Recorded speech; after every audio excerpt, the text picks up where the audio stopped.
এবার বার্সায় ফেরার জন্য নেইমারকে পূরণ করতে হবে কঠিন শর্ত। বার্সেলোনায় ফিরে আসার স্বপ্ন দেখছিলেন ব্রাজিলিয়ান সুপারস্টার নেইমার, তবে তার জন্য কাতালানদের একটা কঠিন শর্ত মানতেই হবে।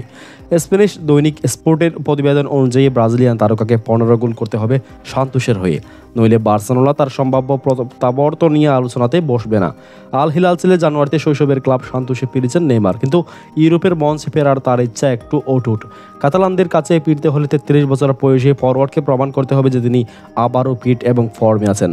বার্সা কর্তৃপক্ষ পরিষ্কার জানিয়ে দিয়েছেন, সান্তোসের হয়ে অন্তত 15 গোল করতে না পারলে তার প্রত্যাবর্তন নিয়ে কোনো আলোচনা হবে না।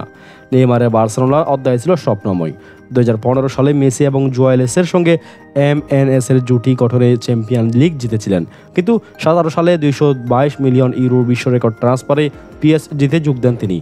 এরপরে চ্যাম্পিয়ন লিগ জয়ের স্বপ্ন অপূর্ণই থেকে যায়। তবে বার্সেলোনায় ফিরতে হলে তাকে সময়ের কঠিন পরীক্ষায় উত্তীর্ণ হতে হবে। এই মুহূর্তে তার সান্তোস চুক্তি জুন পর্যন্ত, অর্থাৎ হাতে মাত্র কয়েক মাস সময়। তাহলে নেইমার কি পারবেন 15 গোলের লক্ষ্য পূরণ করতে আর কাতালানদের দৃষ্টি আকর্ষণ করতে? আপনার মন্তব্য জানিয়ে দিন কমেন্ট বক্সে। আর নেইমারকে ভালোবাসলে অবশ্যই চ্যানেলটি সাবস্ক্রাইব করবেন।